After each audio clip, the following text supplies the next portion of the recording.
Evangelho de Mateus, capítulo 5, versículo 43 até o 48. E a palavra de Deus diz assim: ouvistes que foi dito, amarás o teu próximo e odiarás o teu inimigo. Eu, porém, vos digo, amai os vossos inimigos e orai pelos que vos perseguem, para que vos torneis filhos do vosso Pai Celeste, porque Ele faz nascer o seu sol sobre os maus e bons, e vir chuva sobre os justos e injustos. Porque se amardes os que vos amam, que recompensa tendes? Não fazem os publicanos também o mesmo? E se saudardes somente os vossos irmãos, que fazeis demais? Não fazem os gentios também o mesmo? Portanto, sede vós perfeitos, como perfeito é o vosso Pai Celeste. Oremos mais uma vez. Senhor Deus, obrigado por essa manhã, obrigado pela sua palavra aberta. Fale ao nosso coração, Senhor, porque nós queremos sair daqui dessa manhã como aqueles dois homens que caminhavam pelo caminho de Emaús, que dizia: ardia o nosso coração quando a sua palavra era exposta. Queremos que o nosso coração arda, porque nós queremos ouvir a sua voz, Deus. Então fale ao nosso coração, e é no nome de Jesus que eu oro. Amém. Esse texto que acabo de ler é o texto onde está no Sermão do Monte, que é, para mim, o sermão mais magnífico que existe na Bíblia Sagrada, um sermão onde ele trata de várias coisas, onde o Senhor Jesus trata de muitas coisas. E uma das coisas aqui interessantes que nosso Senhor, ele trata é como amar o próximo. Porque existia uma pergunta naquela época entre os judeus, sempre: quem que é o nosso próximo? Vocês podem perceber que no início da leitura bíblica aqui, Jesus ele fala assim: ouvistes o que foi dito? Amarás o seu próximo, ou amarás o seu amigo, né? Ou amarás o próximo, o seu irmão, e odiará o seu inimigo. Ele fala, isso não está na palavra de Deus. Lá em Levítico 19, 18, que fala sobre amar o próximo, não fala em odiar o inimigo. Lá em Êxodo, quando fala em amar o próximo, não fala também em odiar o inimigo. Fala exatamente o contrário. Mas o que aconteceu aqui? Os fariseus da época, os escribas da época, acrescentaram isso ao mandamento de Deus. Amará o seu próximo, mas o seu inimigo odiará. Essa pergunta que pairava sobre aquele tempo, sobre quem é o próximo, quem eu devo amar, até mesmo na parábola do samaritano, onde o fariseu pergunta para Jesus, quem que é meu próximo? E ele fala sobre o samaritano, que era tido como inimigo do judeu, e Jesus fala, é essa pessoa que você deve amar, é essa pessoa que você tem que amar. Então, o que Jesus ele está falando aqui? Vocês têm que amar a todos, sejam amigos ou sejam inimigos. E o amor aqui é ação, e é um mandamento de Deus. Nós sabemos que o mandamento de Deus, quando Jesus ele fala sobre os dois grandes mandamentos, que resume os 10, né, que é amará o seu Deus de todo o seu coração, de toda a sua mente, de toda a sua alma, e amará o seu próximo como a ti mesmo. É os dois grandes mandamentos onde resumem os 10 mandamentos. Por que se resume em dois? Porque é um mandamento vertical e o outro horizontal. Por que vertical? Aquele que você faz as coisas para Deus, né? Você ama a Deus, você faz de tudo para o Senhor, você adora o Senhor, você presta culto ao Senhor e ama ao seu próximo. Faz as coisas no horizonte, para aquele que está junto de você. Então, como não adulterar, não roubar, não matar, honrar pai e mãe, isso tudo está nos mandamentos de amar o seu próximo. Por isso que Jesus ele reduz em dois, os dois grandes mandamentos. Isso resume em amor. Então não existe odiar o inimigo. É isso que Jesus ele fala. E ele fala uma coisa muito interessante, uma coisa que marcou a minha leitura quando eu estava fazendo essa leitura, e ele fala assim: você tem que amar os seus inimigos, porque o seu pai ele faz nascer o sol sobre eles. E uma coisa interessante, ele fala assim no versículo 45, por que você tem que amar os seus inimigos? Para que vos torneis filhos do vosso Pai Celeste. Para que vos torneis filhos do vosso Pai Celeste. E uma coisa interessante é que quando Jesus fala para que se torneis filhos do vosso Pai Celeste, Não sei se no coração de vocês, quando vocês fazem leitura da Bíblia, vocês fazem perguntas para a Bíblia, pergunta para o texto, e eu incentivo vocês a fazerem isso. Jesus ele fala assim, para que vocês se tornem filhos do Pai Celeste, vocês têm que amar os seus inimigos. Mas é estranho isso, como é que Jesus está falando que para a gente se tornar filhos do nosso Pai Celeste, nós temos que amar os nossos inimigos? Nós não nos tornamos filhos de Deus porque Jesus se sacrificou na cruz, morreu por nós e por isso nós nos tornamos filhos de Deus? Nós precisamos de ter uma ação aqui para nos tornarmos filhos de Deus? Parece que o próprio Jesus está contradizendo o que o apóstolo Paulo fala, o que ele mesmo fala, né, que aqueles que o Pai enviar a ele não lançará fora, já vai se tornar filho dele. Por que ele está falando que para se tornar filho de Deus, nós precisamos amar o inimigo? Vamos ver o que o apóstolo Paulo fala lá em Romanos 8. Romanos 8, do versículo 12 até o 17, eu vou fazer a leitura aqui. Romanos 8.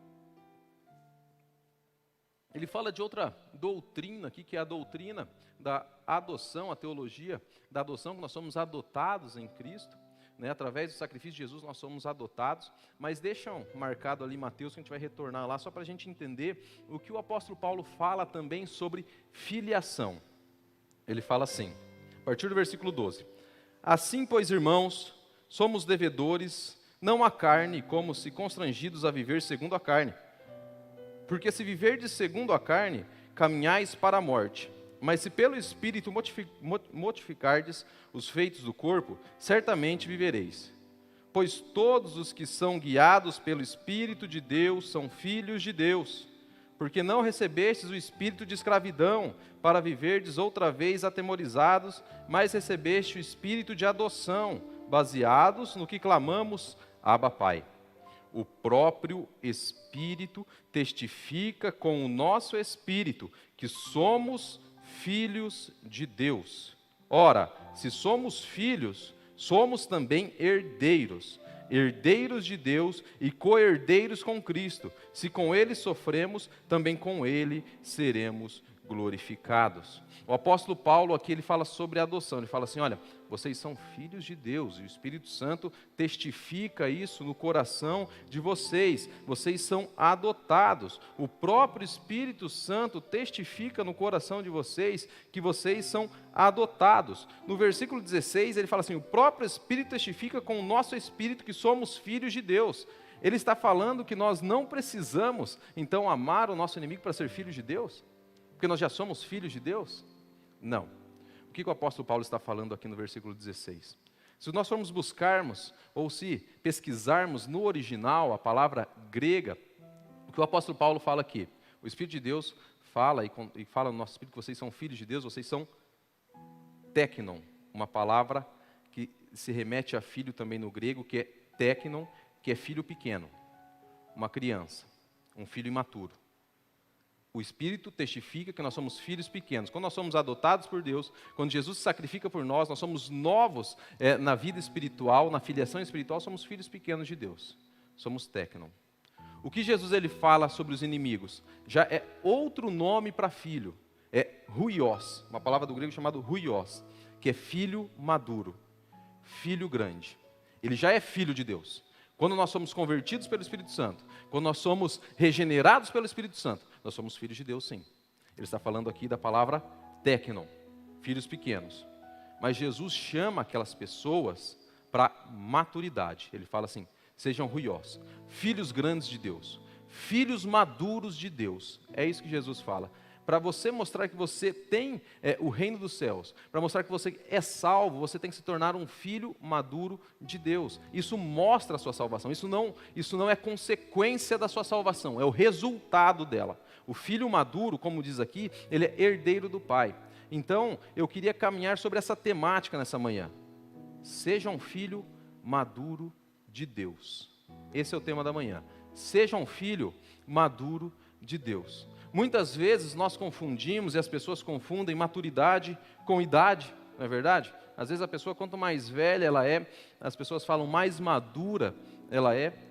Claro que ela se torna madura fisicamente, né? Mas eu quero falar sobre maturidade emocional, espiritual, uma maturidade de relacionamentos. E envelhecer é uma prerrogativa de todos os animais. Os animais também envelhecem. Isso não significa que eles são maduros.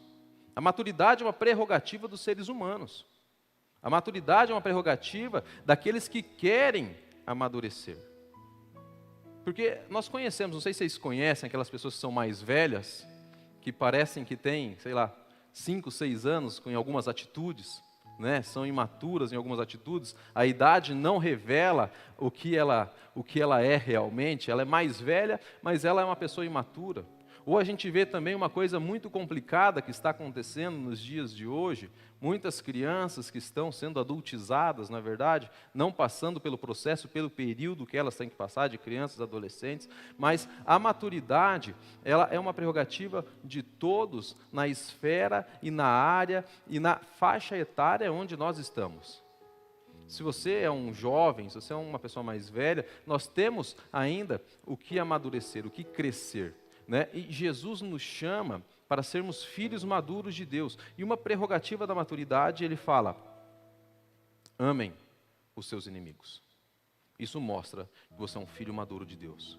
Um filho maduro espiritual de Deus. Um filho adulto de Deus. O que Jesus está falando para aquele povo? Vamos voltar lá em Mateus, o capítulo 5. Só peguei esse texto para a gente entender essas palavras aqui, essa diferença. Não existe contradição entre os dois, é só apenas a nomenclatura e o que um está querendo dizer e o que o outro está dizendo, né? O que Jesus ele fala. Então ele fala assim: olha, eu porém vos digo, amai os vossos inimigos e orai pelos que vos perseguem, para que vos torneis filhos de Deus, ruiós de Deus, filhos maduros de Deus. A maturidade vem com o amor, com a atitude e com os relacionamentos. Então, o primeiro passo para que sejamos filhos maduros de Deus, Jesus ele dá uma ordem, que é um mandamento. Então, para sermos filhos maduros de Deus, precisamos obedecer os mandamentos de Deus. Isso nos torna filhos maduros de Deus. É um processo de maturidade. Isso é um processo. Isso nos torna filhos maduros. Ele nos chama para o amor. Ele nos chama para a atitude. Existe uma frase muito interessante de um livro, Evangelho de Trincheira, que é um livro que eu gosto bastante. Eu fiz até minha monografia, né, no seminário sobre boas obras e acabei lendo esse livro. Ele é muito interessante, ele fala sobre as obras, sobre as atitudes. E o pastor que escreveu esse livro, ele revela e fala algo muito interessante nesse livro, que é assim: nós fomos chamados para amar todas as pessoas. O cristão foi chamado para amar todas as pessoas, não para gostar. Isso foi um choque a hora que eu ouvi. Falei, nós não fomos chamados para gostar de todas as pessoas. Ele fala assim, porque gostar remete a sentimentos. Gostar remete a identificação. Amar remete a doação. Por isso que Jesus ele fala, ame os seus inimigos. Eu tenho certeza que vocês não gostam dos inimigos de vocês, alguém que faz mal para vocês. Nós não gostamos, né? Mas ele nos chama para amar, porque o amor, ele remete à ação. Por isso que muitas vezes as pessoas confundem o amar com gostar. Porque ela gosta de alguém, mas ela não demonstra isso com atitudes. E o Antônio Carlos Costa, que é o autor desse livro, ele fala assim, vocês foram chamados para amar e não para gostar. E ele fala assim, isso parece uma hipocrisia, uma contradição com o nosso coração. Como que eu vou amar alguém que é meu inimigo, alguém que faz mal para mim, para minha família? Isso parece ser algo que é hipócrita, é contraditório com os meus sentimentos e com o meu coração. E ele fala assim, nós fomos chamados para sermos fiéis a Deus e não ao nosso coração duro e pecaminoso. Nós não fomos chamados para sermos fiéis ao nosso coração, aos nossos sentimentos, às nossas vontades. Nós fomos chamados para sermos fiéis a Deus. E por isso que Jesus ele faz esse mandamento. Ele fala sobre isso. Nós temos que amar o nosso inimigo. Porque o próprio Deus que está no céu, ele faz cair sobre os maus e sobre os bons a sua chuva. Sobre os maus e sobre os bons, Jesus, o próprio Deus, ele derrama a sua graça, que é chamada a graça comum de Deus. Ele derrama a sua graça sobre todos. E nós somos chamados para amar com atitudes, a ajudar a fazer o bem àquele que nos faz o mal. Isso é uma resposta, isso é uma evidência de um filho de Deus, de um filho maduro de Deus. Essa é uma evidência de um filho maduro de Deus. E nessa manhã, eu gostaria de convidar a igreja, me convidar também, nos convidar, quem nos acompanha também pelas redes sociais, de ser um momento de transição, de transicionarmos, às vezes, de filhos imaturos em algumas coisas, para nos tornarmos filhos maduros espiritualmente em Deus. Porque muitas vezes a maturidade também as pessoas confundem, até nós confundimos com conhecimento, o tanto que a pessoa lê, o tanto que ela estudou, o tanto de conhecimento que ela tem, né? Só que se ela não tiver uma prática de vida, isso não reverbera na maturidade. O próprio apóstolo Paulo, em 1 Coríntios 8, ele fala assim, se você tiver conhecimento e não tiver amor, é só soberba. Porque o amor edifica, a prática edifica. Por isso que eu estou falando que o amor são ações. Aquilo que você lê, aquilo que você sabe, e você pratica, isso se torna vida, isso edifica. Isso é amor. Isso é um sinal de um ruiós de Deus, um filho maduro de Deus. Porque ele lê, ele aprende e ele pratica. Mesmo indo contrário, às vezes, às nossas vontades. Mesmo, às vezes, indo contrário aos nossos desejos. Mesmo, às vezes, indo contrário a algumas filosofias que nós acreditamos. Mas nós não seguimos filosofias. Nós não seguimos ideologias. Nós seguimos a Jesus Cristo. Nós seguimos os seus mandamentos. Nós não seguimos o nosso coração. Nós seguimos a Deus. Nós seguimos a Jesus. Nós seguimos os seus mandamentos. Quando a gente vê ali, quando Jesus ele fala através do apóstolo Paulo, a pessoa do Espírito Santo falando através do apóstolo Paulo, sobre a maturidade e sobre a adoção, que nós nos tornamos herdeiros de Deus, uma coisa muito interessante é que o herdeiro, ele é representante do Pai. E o herdeiro ele só se torna representante do pai quando ele tem uma maioridade. Ele não pode representar o seu pai, ele não pode ter domínio sobre as coisas, sobre as terras, sobre os negócios, sobre o comércio, sobre a família, se ele não for maduro. Ele só pode ter domínio sobre as coisas, ter acesso a todas as coisas do pai, se ele for um filho maduro. O herdeiro, ele é um representante do pai. O herdeiro, ele representa o seu pai. Por isso que o apóstolo Paulo fala, quando nós somos adotados, nós não temos mais o espírito de escravidão, e sim o espírito de adoção. E quando ele fala em espírito de adoção, quando nós somos adotados, nós precisamos entender também sobre as leis da época ali, das leis greco-romanas, da época que o apóstolo Paulo está escrevendo, está falando para aquele povo, é que o filho que é adotado, ele tem todos os direitos que um filho normal tem. E muitas vezes, pessoas e filhos eram adotados para representar mesmo o pai, para representar mesmo o homem, porque muitas vezes os homens ali naquela época não tinham filhos, mas para que a sua família tivesse continuidade, para que ele tivesse representação, aquele filho, aquele homem, aquela pessoa, ela era adotada para representar o seu pai. Mesmo se depois disso ele tivesse outros filhos, aquele ainda continuava tendo os seus direitos de representatividade do seu próprio pai. Por isso que ele fala sobre o espírito de adoção. Quando eles são adotados, o nome antigo deles se esquece. Ele não tem mais o nome antigo, ele não tem mais a vida antiga, ele não tem mais a família antiga, ele tem uma nova família, um novo jeito de viver, um novo nome, uma nova representatividade. Por isso que ele fala para nós seguirmos o espírito e não a carne. Ele fala sobre sacrifício, ele não está falando sobre um sacrifício masoquista, onde as pessoas sentem prazer na dor. Ele está falando sobre um sacrifício das nossas vontades, voltando daquilo de gostar e amar. Ele nos chama para o sacrifício. Mas só filhos maduros entendem que nós temos que nos sacrificar pelos nossos pais, que nós temos que ajudar os nossos pais. Isso é uma chamada também que eu faço que é interessante, que dentro das nossas famílias, os filhos também precisam ter responsabilidades dentro de casa. Eles precisam ter responsabilidades, mesmo se às vezes não precisa. É importante colocar uma responsabilidade para que ele tenha maturidade também dentro daquela esfera e dentro do momento dele. Às vezes ele começa a trabalhar, eu acredito que a maioria de todos aqui, mais velhos, quando começou a trabalhar, começou a ajudar em casa, ajudava numa conta de luz, ajudava em alguma coisa, até muitos já trabalhavam junto com os pais, quando eram mais novos, para ajudar. Isso é importante, porque o próprio Deus, ele usa da mesma forma, ele fala assim, vocês são coparticipantes de Cristo, na obra de Cristo, nós também somos coparticipantes na obra de Deus, nós temos responsabilidades também. Deus nos dá responsabilidades. E isso nos torna maduros. É as responsabilidades que Deus nos dá. E isso Ele nos chama para que nós façamos isso também.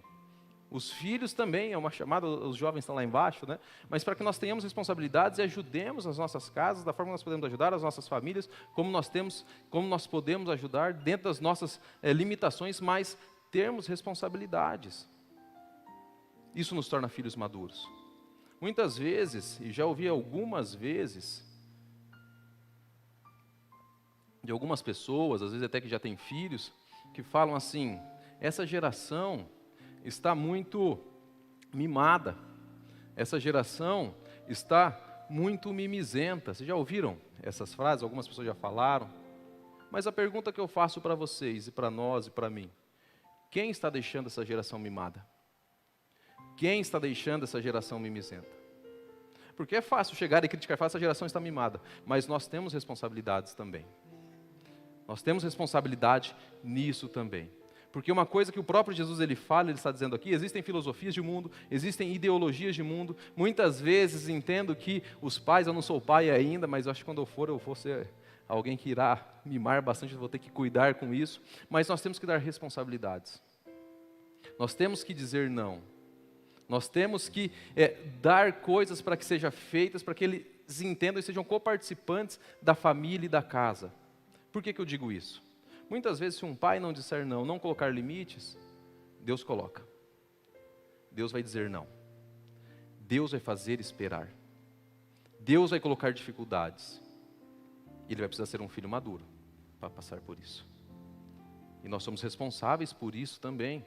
Nós não podemos delegar a responsabilidade para outras coisas. Nós temos essa responsabilidade. Por isso que Jesus fala, para se tornarem filhos de Deus, vocês precisam amar os seus inimigos, que é algo sacrificial, é um sacrifício, é algo que quase que impossível. Acho que a coisa mais impossível que deve existir é amar o inimigo, é se doar por aquele que fala mal de você, é se doar por aquele que fala mal do seu irmão, é se doar por aquele que faz mal para a sua família. Ele fala isso. Se sacrifique. É um sacrifício. Ele nos chama para o sacrifício. Isso é um papel de um filho maduro de Deus. E é esse primeiro passo que Jesus fala. Para ser um filho maduro de Deus, nós precisamos seguir os mandamentos de Cristo. Porque nós somos representantes de Deus. Nós somos representantes de Deus. Como eu disse, o herdeiro, para usufruir as coisas de Deus, ele precisa ser maduro. Muitas vezes nós não estamos usufruindo de todas as coisas de Deus porque nos falta maturidade espiritual. Nos falta densidade espiritual. Nos falta viver aquilo que nós aprendemos. Nos falta viver aquilo que nós lemos. Nos falta viver aquilo que Cristo manda nós vivermos. Isso é a resposta de um filho maduro de Deus. Todos somos filhos, mas é um momento de transição, de tornarmos filhos maduros de Deus. Como o pastor Léo já veio falando aqui sobre os facilitadores. Essa é uma responsabilidade que Deus está dando para nós como igreja, para levarmos o evangelho dele. Isso é um papel de filhos maduros de Deus. Ele não está falando de conhecimento, ele está falando de amor, de doação. Você se doa. Às vezes você pensa, eu não tenho muito conhecimento, mas ele te chama para doação. Nós temos que obedecer os mandamentos de Deus. E o filho maduro, como eu disse, ele é representante do pai. Ele se sacrifica pelo pai. Nós temos que começar a perguntar para Deus também, Deus, o que eu posso fazer pelo seu reino? Senhor Jesus, o que eu posso fazer por você? É isso que os filhos maduros fazem. Lembra que eu falei quando ele está numa transição de idade, que começa a trabalhar, ele chega aos pais, pai, o que eu posso ajudar em casa? Mãe, o que eu posso ajudar em casa? O que eu posso pagar? O que eu posso ajudar? O filho maduro faz isso também. Ele não pede apenas. O filho maduro chega para Deus e fala, Deus, o que entristece o seu coração? O que eu posso fazer para ajudar com o seu reino, Deus? Que nós não sejamos só aquelas pessoas que pedem, e nós temos que pedir também, mas nós sejamos aquelas pessoas que chegam para Deus e perguntam, Deus, o que eu posso fazer pelo seu reino? Deus, o que o Senhor quer que eu faça na minha faculdade? Deus, o que o Senhor quer que eu faça no meu trabalho? Deus, o que entristece o seu coração? Para que entristeça o meu coração também. Porque nós somos representantes de Deus. E aquilo que machuca o Pai, machuca nós também. Aquilo que é uma vontade do Pai, é uma vontade nossa também. Que nos nossos trabalhos a gente fala, o que eu posso fazer para te ajudar, Senhor? Porque nós somos coparticipantes do reino, como o apóstolo Paulo falou. Somos coparticipantes do reino. E como eu disse, o herdeiro é representante do Pai. Nós somos representantes do Pai aqui na terra. Nós somos representantes do Pai na nossa faculdade, na nossa família. Nós somos representantes do Pai.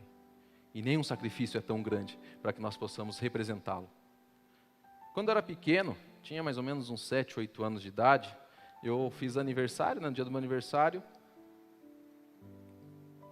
Fui na casa de um casal de amigos bem próximo da minha família, da minha mãe. E eu fui bem no dia do meu aniversário, né? Será que eu tinha alguma segunda intenção? E no dia do meu aniversário, na casa de um casal de amigos que é bem próximo. Chegando lá, recebi um presente, uma caixa de presente bem bonita. Abri o presente, né? Era uma caixinha muito bonita, um presente muito legal. Daí quando eu abri o presente, olhei, eram uns bonequinhos de um desenho da época.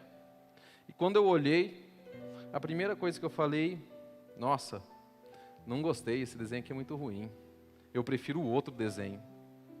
Nossa, olha só, esses bichinhos aqui não são tão legais quanto o outro. Eu queria o outro, não esse. Da minha mãe olhando assim, né? Acho que por dentro ela está pensando, meu Deus, me deu uma máquina de choque para eu desmaiar ele, né? Que eu não parava de falar, não gosto, não é. E começava a falar e ela olhando e tal. E quando eu cheguei em casa, ela falou assim para mim, Alan, você me envergonhou na frente dos nossos amigos. Você não precisava ter falado que você não gostou. Apenas agradecesse. E quando você chegasse em casa, você falava para mim que você não gostou. Você me fez passar uma vergonha na frente deles. E uma coisa interessante é, eu não era a minha mãe. Não foi ela quem fez vergonha. Fui eu. Mas eu era uma criança. É compreensível que uma criança faça algo assim, porque é imaturo ainda. Não é verdade? É compreensível a criança fazer isso. Mas ela me ensinou, olha, apenas agradeça. Mas eu a envergonhei. O que nós podemos tirar com isso? Como você está representando a Deus no seu casamento?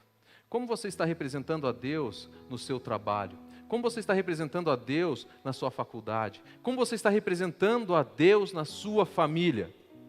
Você está sendo um representante de Deus, um herdeiro de Deus? Um filho que envergonha a Deus?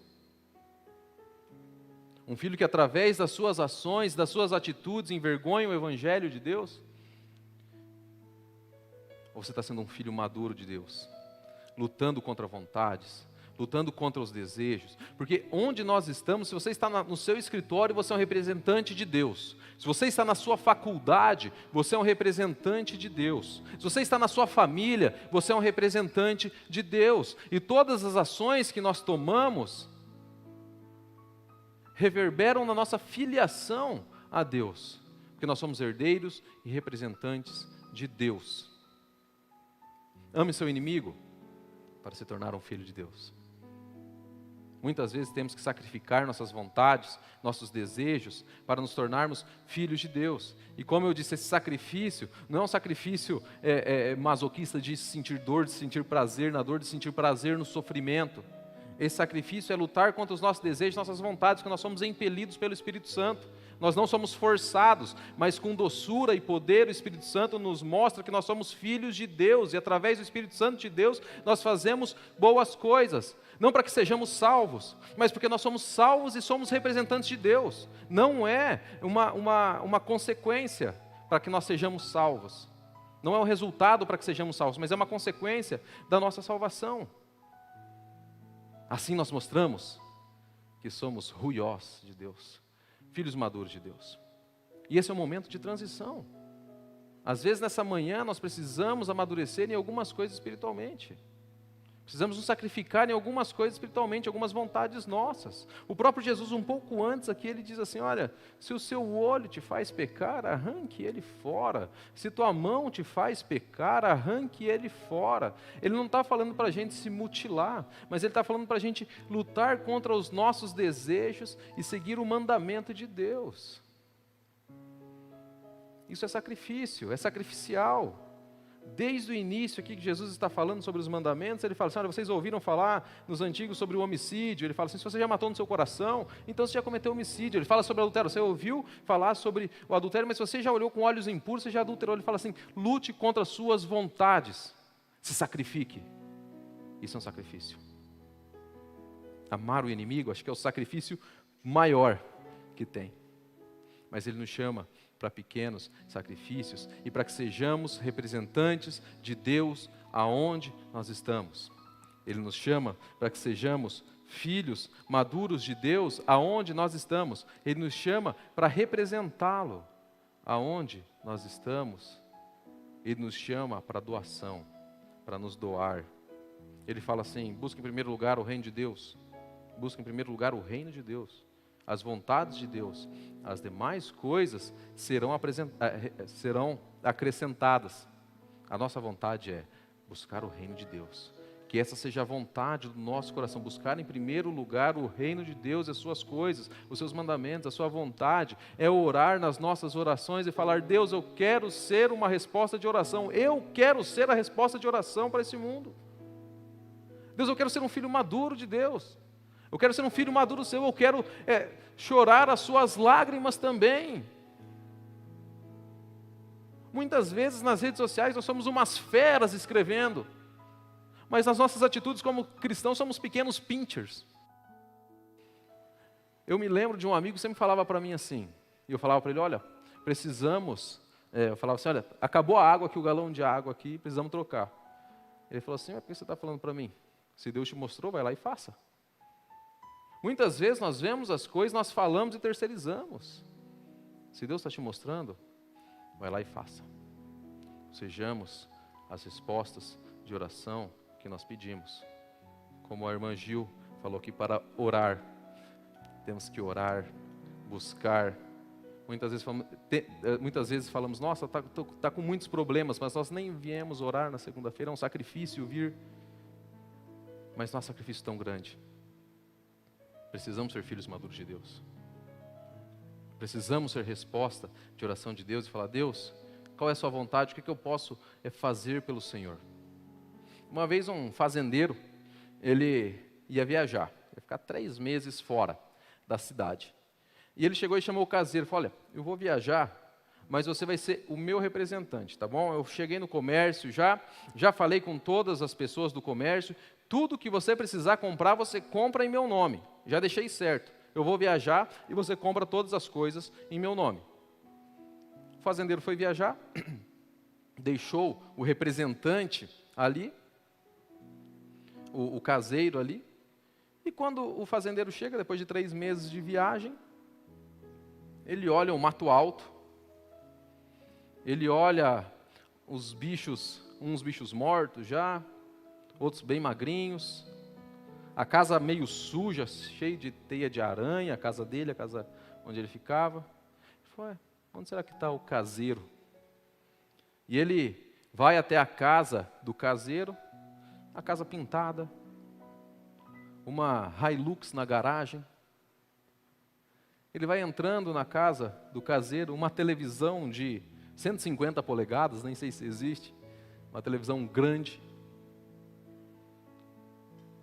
Ele chega para o caseiro e fala: ué, o que aconteceu? Que está tudo destruído aqui na minha fazenda, nas minhas coisas, e as suas coisas estão todas boas. O que aconteceu? Você não cuidou dos animais, você não cuidou do mato, você não cuidou da fazenda, o que aconteceu? Ele falou: ué, você não falou que eu podia ir na cidade e comprar tudo no seu nome?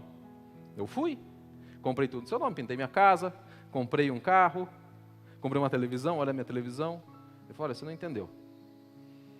Eu deixei as coisas para você comprar no meu nome, para você me representar, para você fazer as coisas aqui na fazenda.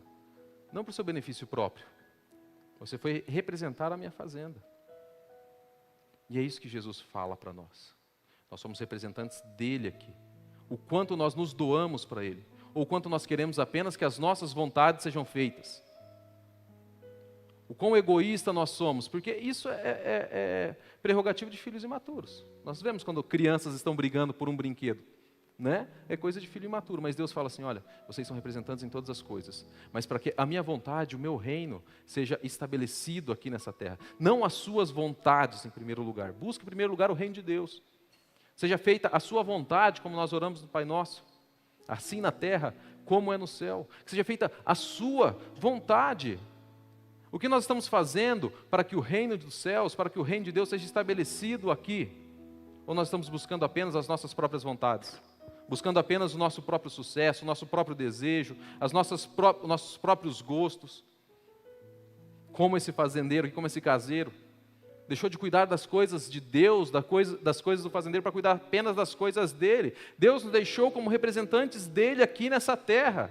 E muitas vezes nós estamos abrindo mão de representá-lo ou estamos representando muito mal. Nós temos que representar a Deus aqui nessa terra. Esse é o papel dos herdeiros, dos filhos de Deus, dos filhos maduros de Deus. Ele nos chama para que sejamos representantes dele. Nós já fomos adotados por Jesus. Nós já temos o melhor galardão, que é o céu, que é morar com ele, que é desfrutar de todas as benesses que um herdeiro recebe. Nós temos todas as heranças de Deus. Nós teremos acesso e temos acesso ao trono da glória. Quando Jesus voltar buscar a sua igreja, nós estaremos junto com ele, ceiaremos com ele. Nós já temos todas as benesses de um filho. Mas nós também temos as nossas responsabilidades. Ele nos chama para a responsabilidade. Ele nos chama para a santidade. Um filho maduro luta contra as coisas. Ele luta para ser santo. Ele não faz as coisas para alcançar a salvação, como eu já falei. Mas como ele é filho de Deus, ele faz as coisas. A árvore, ela é conhecida pelos seus frutos. Um filho de Deus é conhecido pelos seus frutos. Nós já somos salvos, aqueles que creem em Jesus como Senhor e Salvador. Mas a árvore é conhecida pelos frutos, por aquilo que ela dá, por aquilo que ela entrega. A árvore, ela é conhecida pelos seus frutos. Um filho maduro de Deus anda em santidade. Ele anda em santidade. Uma coisa interessante, que Jesus ele fala assim, olha, porque se você amar de só os que amam, que recompensa vocês têm? Não fazem também os publicanos o mesmo? Ou se vocês saudarem somente os vossos irmãos, não fazem o que fazem demais? Não fazem também os gentios o mesmo? Por que ele está falando isso? Ele fala, aqueles que não são filhos de Deus já fazem isso. Vocês não têm diferencial nenhum. Só amar o seu irmão e odiar o seu inimigo, você está fazendo a mesma coisa. Jesus ele fala um pouco antes sobre sal da terra, lembram? Aquele que traz sabor, aquele que não deixa apodrecer. Esse é o nosso papel aqui nessa terra, nessa sociedade.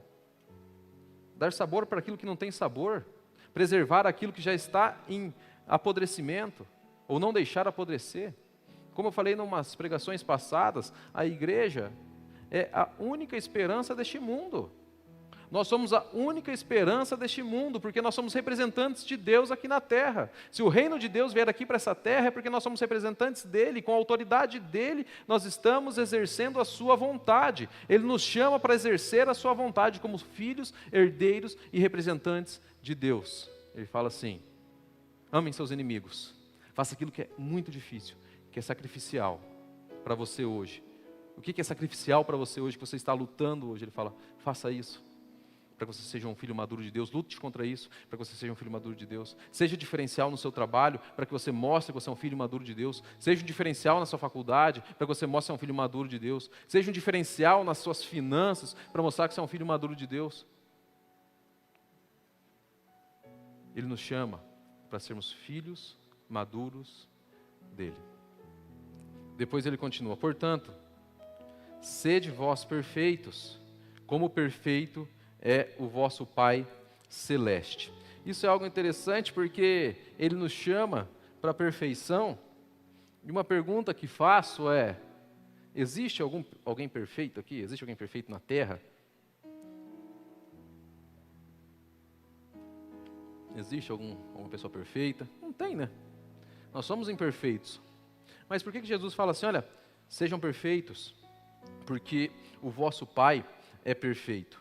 Quando vocês procurarem no dicionário, ou procurarem até mesmo, dar um Google ali, ele fala assim, perfeito significa concluído, e é mais ou menos isso que Jesus está falando aqui. Existem alguns teólogos eles entram num contraste aqui, mas existem essas duas hipóteses que é, o perfeito ele significa concluído, plenamente desenvolvido, que não falta nada. Plenamente desenvolvido, concluído, que não falta nada. Maduro. Completamente formado, desenvolvido. Maduro, completamente formado, desenvolvido. Ele nos chama para a maturidade. Essa perfeição, ser perfeito, ele fala assim, sejam maduros. Sejam filhos maduros de Deus. Sejam filhos que não que sejam desenvolvidos, que sejam plenamente desenvolvidos. Ele nos chama para nos desenvolver em amor, desenvolver em misericórdia, desenvolver em perdão. Sejam maduros, plenamente desenvolvidos. Outra coisa que ele fala aqui, sejam perfeitos, é que o nosso alvo é um alvo alto, que é Jesus, mas é um alvo onde nós não podemos baixar. Não é porque é impossível chegar que nós iremos diminuir o nosso alvo e para onde nós estamos olhando. Ele não chama para uma perfeição moral, ele não está falando sobre uma perfeição moral, e muitas pessoas confundem ler esse texto com uma perfeição moral. Nossa, eu preciso ser irredutível, eu não posso errar em nada. Nós iremos errar um dia, mas a questão é, sejamos maduros, o nosso alvo tem que ser Cristo sempre. É difícil, mas o nosso alvo é Cristo. Nós buscamos a Ele mesmo sendo difícil. Mas esse é o nosso alvo. É a Ele que nós temos que buscar. Tinha um amigo no colégio que ele jogava basquete, e na casa dele ele tinha uma cesta de basquete. E quando ele jogava basquete, a cesta dele era mais ou menos 1,80 m, 1,70 m. E quem sabe do esporte, do basquete, a cesta é um pouco mais alta, uns 2,20 m mais ou menos. E na casa dele ele era uma fera, né? Acertava todas, enterrava, conseguia jogar bem. Quando chegava no colégio, nos campeonatos, não jogava nada. Nossa, muito ruim. Eu falei, meu Deus, mas como que na casa dele ele acerta todas, enterra, faz malabarismos e faz as cestas, mas nos campeonatos, no colégio, não consegue jogar bem? E foi isso que eu cheguei à conclusão. Na casa dele, o alvo é muito baixo, muito pequeno. É fácil bater aquele alvo. Mas quando chega nas lutas de verdade, nos jogos de verdade, onde o alvo é difícil, ele não conseguia ir bem. E muitas vezes nas nossas vidas nós baixamos o alvo. Nós baixamos, é difícil mesmo, então não tem problema eu fazer isso. Nós não temos que baixar o alvo. Nós não temos que baixar a nossa perspectiva. Porque o nosso exemplo é Jesus Cristo. Não são as outras pessoas. Claro que o apóstolo Paulo fala assim, sejam meus imitadores como eu sou de Cristo. Mas sejam meus imitadores naquilo que eu imito a Cristo. O que passar disso, não precisa me imitar, porque o nosso alvo, a nossa imitação, é a imitação de Cristo. Nós temos que imitá-lo. Nós sejamos representantes até como Paulo, que as pessoas olhem e falam assim, eu preciso imitar esse homem, porque ele imita Cristo. Eu preciso imitar essa mulher, porque ela é o reflexo de Cristo, ela é um representante real de Jesus. Eu preciso imitar esse jovem, esse adolescente, porque ele é um exemplo real de Cristo. Ele nos chama para a maturidade. Ele nos chama para o sacrifício. Em Atos a gente vê o próprio Paulo, seguidores de Jesus que são açoitados, com lágrimas nos olhos, mas felizes, não por apanhar, não por ser presos, mas pela graça de Deus, de terem sido vistos por Deus como filhos maduros, que são coparticipantes do seu reino e do seu sacrifício.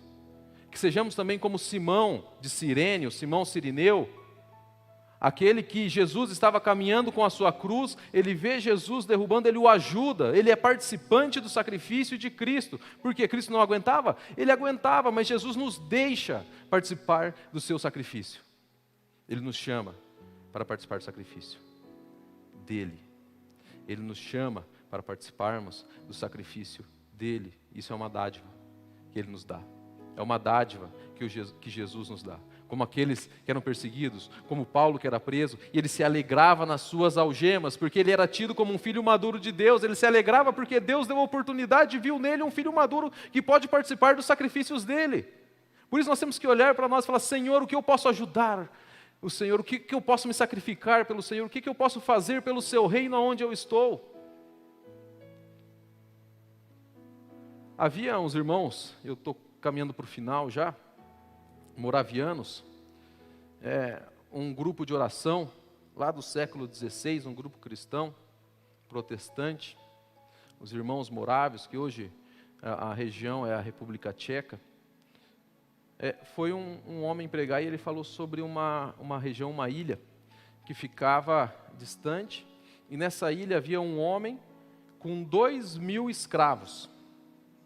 Só que esse homem, com os 2.000 escravos, esse homem, o evangelho não chegava lá, e esse homem se dizia ateu, ele não acreditava em Deus. E 2 jovens ouvindo ele pregando, ele falou, olha, não tem ninguém lá que prega o evangelho. E eles se levantaram e voluntariamente falaram, não, nós queremos ser participantes do sacrifício de Cristo, nós queremos ir lá e pregar o evangelho para essas pessoas. E eles vão nessa ilha, conversam com o dono dos escravos, porque eles eram livres. Falam assim, nós queremos vir aqui e trabalhar para o Senhor, queremos ficar aqui. Ele falou, olha, vocês vierem aqui trabalhar para mim, vocês serão meus escravos.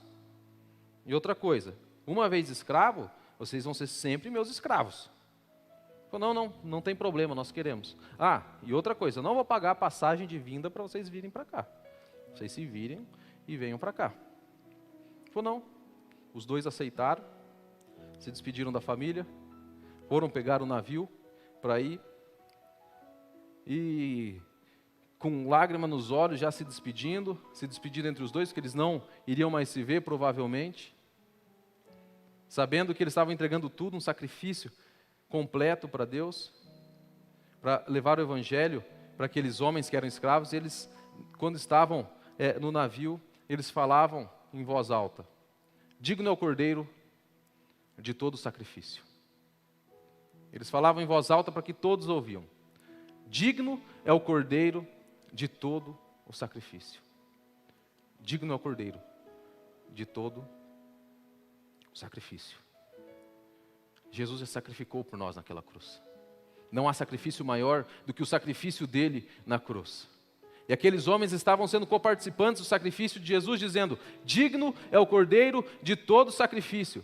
Jesus, o Cordeiro, é digno do seu diploma, Ele é digno do seu trabalho, Ele é digno da sua vida, Ele é digno da sua família, porque digno é o Cordeiro de todo o sacrifício, porque Ele já se sacrificou por nós, e hoje nós temos acesso à salvação, porque Jesus, o Cordeiro, se sacrificou por nós. Então diga no seu coração, todos os momentos difíceis da sua vida de sacrifício, diga assim, digno é o Cordeiro de todo o sacrifício. Digno é o Cordeiro de todo o sacrifício, porque Ele já se sacrificou por nós. Se hoje nós somos herdeiros e temos a herança de Deus, se nós iremos morar com o Senhor nas moradas celestiais, é porque o Cordeiro se sacrificou. Se hoje tudo que nós temos é porque Deus, através do próprio Jesus, nos deu condições para que tenhamos, mas Ele nos chama para que sejamos filhos maduros espiritualmente, indiferente das nossas idades. Ele chama os pais para ensinarem os filhos a serem maduros espiritualmente. Chama os avós para ensinar os pais a serem maduros espiritualmente. Chama os jovens para chamarem os adolescentes para serem maduros espiritualmente. Chama os adolescentes para ensinar as crianças a serem maduros espiritualmente. Porque digno é o Cordeiro de todo sacrifício. E Ele nos chama para uma transição, para que sejamos filhos maduros de Deus. Que nessa manhã nós possamos transicionar a nossa maturidade, que sejamos filhos maduros de Deus espiritualmente. E se você ainda não faz parte dessa filiação, saiba que Jesus Cristo morreu naquela cruz, indiferente por quem nós somos. Nós apenas fazemos como resposta ao sacrifício dele. E Ele nos chama para ser coparticipantes do seu sacrifício. Mas Ele nos diz também que seremos participantes da sua glória. Que o nosso Deus nos ajude. Vamos orar? Senhor Deus, obrigado por essa manhã. Obrigado pelas nossas vidas. E te agradeço, Deus, por esse infindável sacrifício, Deus, esse sacrifício onde nos alcançou, o seu amor que nos alcançou primeiro, Pai. Que nós possamos ser resposta das nossas orações, que possamos nos sacrificar por Ti, pelo Seu Evangelho, Senhor, que possamos fazer a Sua vontade, que os nossos desejos não sejam maiores do que os desejos Seus, Deus. Que as Suas vontades sejam as nossas vontades, que a Sua alegria seja a nossa alegria, que as Suas tristezas sejam a nossa tristeza, Deus. Nos ajude, Senhor, também a ser respostas das nossas orações, que possamos proclamar e levar o Seu Evangelho, que possamos ser facilitadores da Sua palavra onde nós estivermos, Deus. Nos usa, Pai. Nos usa apesar de nós, porque nós sabemos que a Sua misericórdia, ela dura para sempre, e nós sabemos que a Sua graça, ela é infindável. E é no nome de Jesus que eu oro. Amém.